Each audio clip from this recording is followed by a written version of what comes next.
Hey everyone, the 6.5 is on the road. We are here at Computex in Taipei, Taiwan.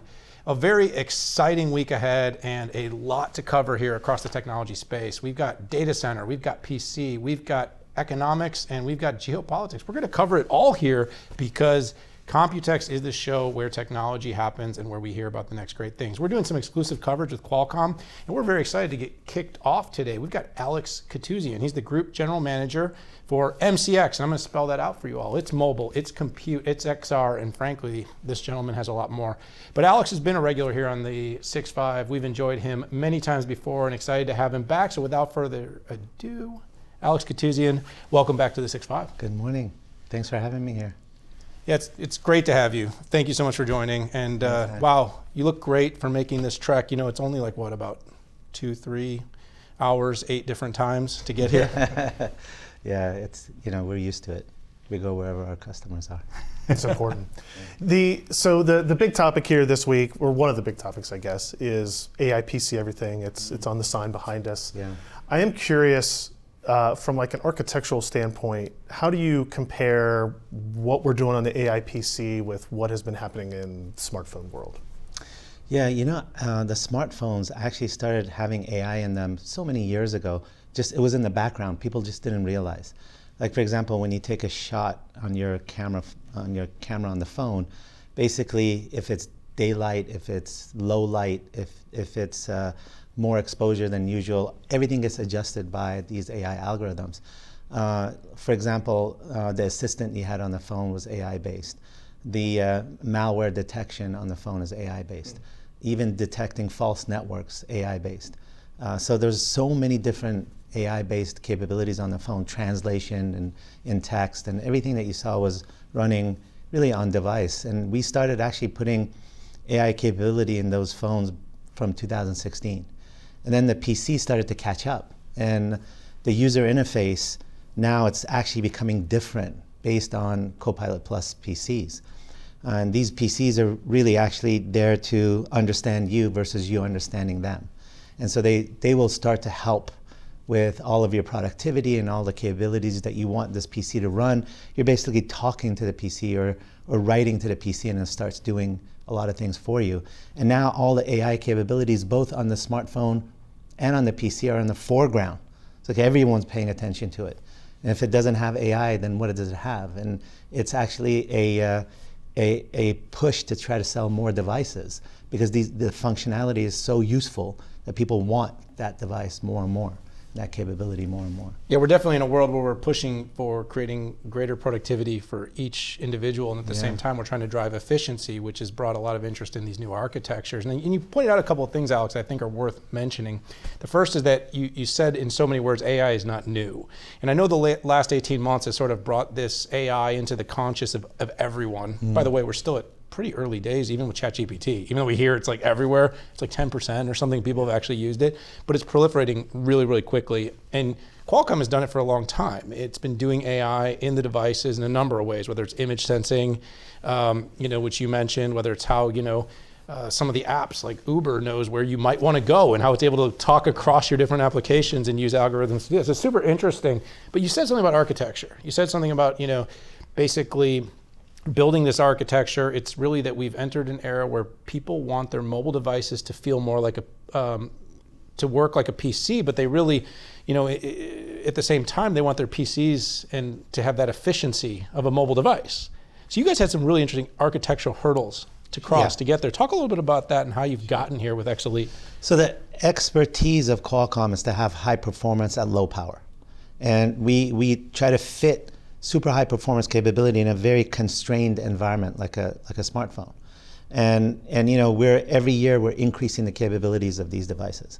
And now if you translate that capability by itself into other devices that people carry, whether it's a watch or a PC or a tablet or earbuds, and then later, AR or XR type glasses and headsets, that whole concept applies. The whole concept of having high performance, low power applies, because what do you want out of your PC? Longevity. You want it to last as long as you are doing your work, and even longer. If you're putting your device through a days of use set of cases that is demanding. You don't want the battery to run out in 2 or 3 hours.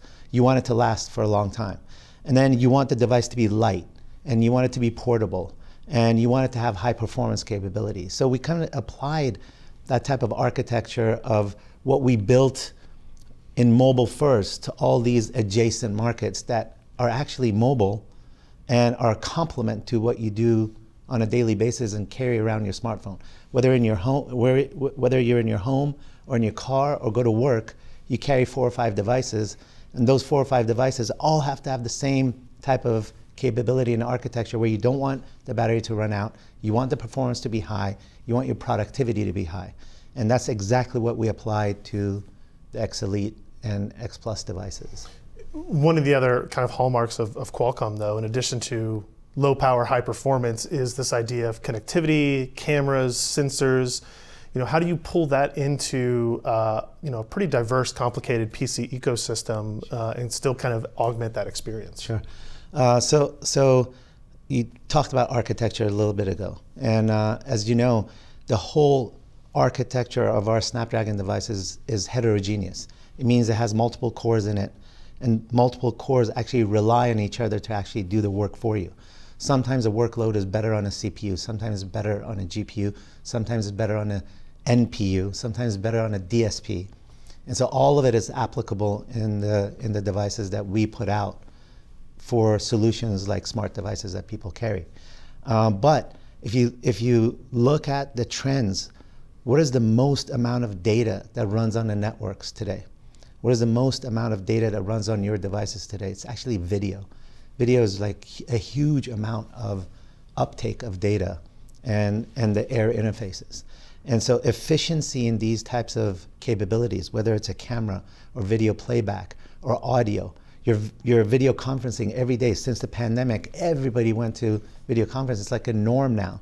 And so you want your camera to be great. You want your audio to be great. You want your background blur, and when you get up and you just don't look at your midsection and in the zoom, some of us have to be careful around that. The zoom functions, if you're showing something, everything is actually based on the multimedia solutions and capabilities that are built into these devices. So it wasn't really that difficult for us to take that from the smartphone, because people use that all the time. The camera and video playback, upstreaming of video, downloading of video, all those are used in a smartphone, and it's kind of very applicable now to the PC, especially if you want to work from anywhere. Yeah, we're definitely trying to create that ubiquity, and people want the experiences from device to device to have more similarity than ever before. And I certainly tend to believe that Qualcomm and the architecture that you're building provides, with Snapdragon Elite, for the first time, an opportunity to take the kind of true sense of what mobile is and the true sense of what traditional PC compute is, and make that more ubiquitous. A lot of the past attempts have just been pretty big failures. So I think we're all leaning on you guys in this moment to really get this and start driving that right, where we go from device to device seamlessly, Alex. And let me ask you that with that in mind, kind of roadmap. So, there is a progression here, right? As much as us analysts like to call super cycles and say this is going to be the biggest moment of ever in selling PCs. And by the way, there's a reason all the CEOs, including Cristiano, are all here. This is a big moment. That's right. But what do you see as the roadmap? Because, we're still kind of early. The apps, the announcements and things that we're talking about using on these, it's still a somewhat small. It seems like it's going to grow. So how does this roadmap progress? Yeah, so I think the goal that we had in mind when we started thinking about, okay, should we get into the PC market or not? There were 3 things that we had to have in our portfolio. One is, can we come up with a disruptive enough solution to change this market? This is number 1. Number 2 is, can we invest in it long term? Because you don't just get up and you become super successful in an incumbent market. You have to have a ramp. And 3, did we have enough partners to help us run in this market? And all 3 are actually true. And so if you look at the architecture, what we had in mind was, can I provide the highest performance PC capability at the longest battery life with the best AI solution embedded into it? And all 3 are actually true. That's what's disruptive about the solution. And so when you look at the user interface to the PC from now on is it's actually changing. It's very much changing. It's not the traditional, I'm going to type something, look for a file, point and click, download. Click the start button. Click the start button. So basically, you're telling the PC what to do for you. If you and I are talking, like if we met last week, say, hey, remember that watch we were talking about? That had the. I picked a good subject. Hit the topic. Remember that watch we talked about, the green face, and you will recall exactly what that was, and we can start talking about it. Well, if you were looking at something on your PC and you had to go search it, you didn't figure out where it was, it'll take half an hour to try to find it. Maybe you saw it on a YouTube channel, maybe you saw it on some website someplace, but now the PC is recalling what you do.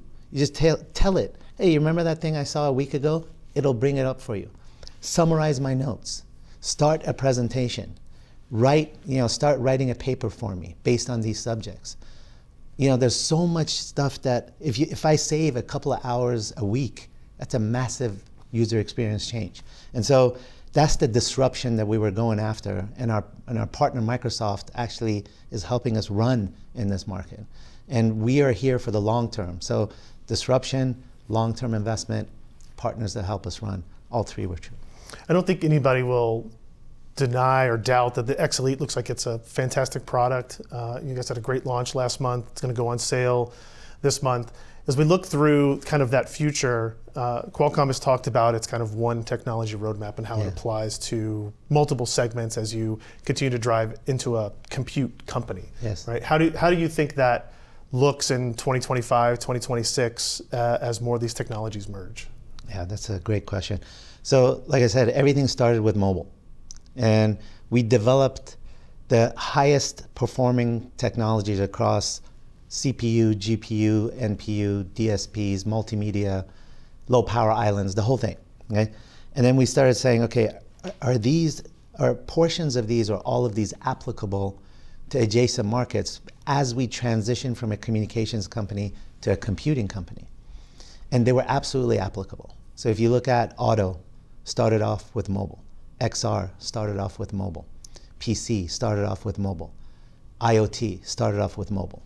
And as we grow in these markets and we get a foothold, then you start to design particular solutions for that market, for the performance of that market, for the interfaces, for the memories of that market.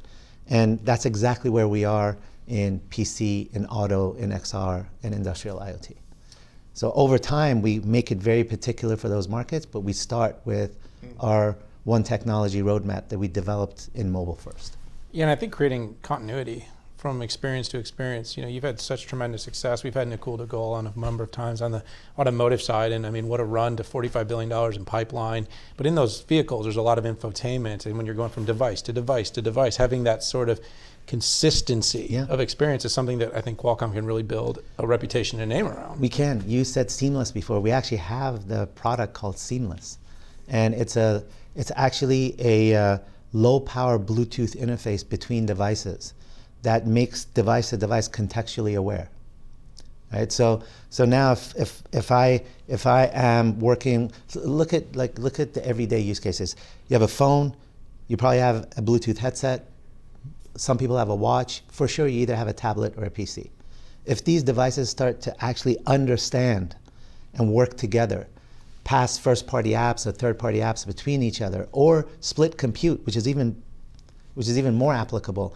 Think about, you have a pair of glasses that you want. Look at these Meta glasses. Yep. The app is running on the phone. Yep. Right, their app is running on the phone. So if the phone and the glasses are connected, and I can split my compute onto a much more powerful Snapdragon device in a PC or in a phone, and render whatever I want to see up here, both working on AI. Imagine that work. Were you reading my mind? I think you were reading my mind. That's not the X and XR, but we are trying to extend reality, and I was just about to get there and ask you something about that. How do we take that particular trend line and attach it to what we're seeing? You kind of started to just allude to it there, because to me it seems like this might be the moment. More compute accessible, more contextual awareness from device to device to device. XR's had some stops and starts, and you've had some great wins. I've heard really positive things on these Meta glasses. We've seen other companies launch things that kind of had a wave of excitement and then like it doesn't seem like.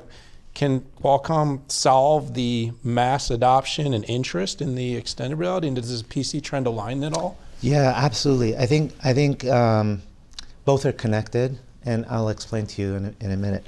But the XR trend is actually picking up quite a bit, and the mixed reality headsets, where you actually have visibility of what you're seeing, and then you're kind of enclosed in an environment where you could do gaming, you could do entertainment, sports, health and fitness, social media, all of those applicable to a pair of headsets that you actually wear with mixed reality.